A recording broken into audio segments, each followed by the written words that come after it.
తాకట్లో ఉన్న మీ బంగారాన్ని విడిపించి ఆ రోజు ఆన్లైన్ రేటుకి కొంటాం. Sharma gold company. మొక్కుల కోసమే జీవితం అంకితం. కోటి మొక్కులకు జీవం పోసిన వనజీవి ఆయన. చెట్టు పేరే ఇంటి పేరుగా సొంతం చేసుకున్నారు. వృక్షో రక్షితి రక్షితః అంటూ కోటికి పైగా మొక్కలను నాటారు. తన యావత్తు జీవితాన్ని పచ్చదనం పరిరక్షణకు అంకితం చేశారు. అలాంటి మహానీయుడు పద్మశ్రీ పురస్కార గ్రహీత వనజీవి రామయ్య మరణించారు. గత కొంతకాలంగా అనారోగ్యంతో బాధపడుతున్న ఆయన శనివారం తెల్లవారుజామున గుండెపోటుతో చనిపోవడంతో స్వస్థలం ఖమ్మం జిల్లా రూరల్ మండలంలోని రెడ్డిపల్లి గ్రామంతో పాటు తెలుగు రాష్ట్రాల్లో విషాదం అలుముకుంది.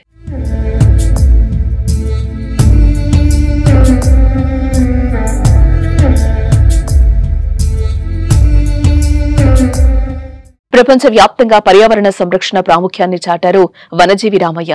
ఖమ్మం జిల్లాలోని అడవులను, గ్రామాలను సందర్శించి పాఠశాలల్లో విద్యార్థులకు, గ్రామస్తులకు మొక్కలు నాటడం, వాటిని సంరక్షించడం గురించి అవగాహన కల్పించారు.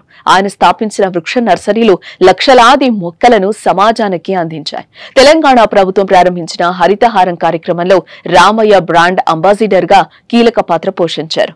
ఈ కార్యక్రమాన్ని ప్రజల్లోకి తీసుకెళ్లడంలో విశేష కృషి చేశారు. రామయ్య లాంటి మనిషి మనకి మళ్ళీ దొరకడు. ఎందుకంటే కోటి పైన దగ్గరగా 2 కోట్ల దగ్గరగా 2 కోట్ల మొక్కలు నాటడం జరిగింది.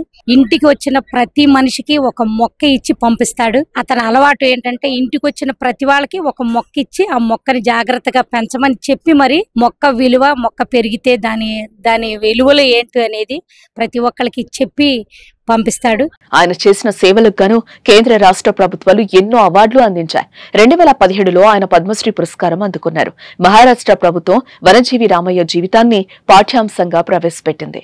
అక్కడి తెలుగు విద్యార్థుల కోసం రామయ్య జీవితాన్ని పాఠ్యాంశంగా రూపొందించారు.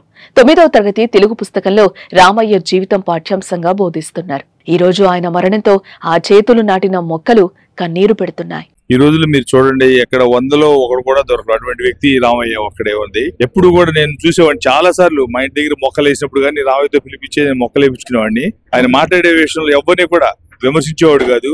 ఒక వ్యక్తిని విమర్శించడం అనేది ఎప్పుడు చూడలేదు రామయ్య. అంత మౌనత వ్యక్తి. నిజంగా చెప్పాలంటే ఒక చిన్న కుటుంబంలో పుట్టినా కూడా అంత గొప్ప ఆలోచనలు, గొప్ప ఈ ఆశయాలు ఉన్న వ్యక్తిని మనం చూడం.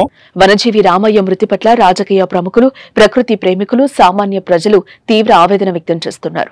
తెలుగు రాష్ట్రాల సీఎంలు రేవంత్ రెడ్డి, చంద్రబాబుతో పాటు మాజీ సీఎం కేసీఆర్, మంత్రులు వనజీవి రామయ్య మరణం పట్ల విచారం వ్యక్తం చేస్తూ సంతాపం ప్రకటించారు. రామయ్య మరణం సమాజానికి తీరని లోటని ఆయన కుటుంబ సభ్యులకు సంతాపం తెలియజేశారు. రామయ్య సూచించిన మార్గం నేటి యువతకు ఆదర్శమన్నారు. పచ్చదనం పరిరక్షణ కోసం వనజీవి చేసిన కృషిని స్మరించుకున్నారు.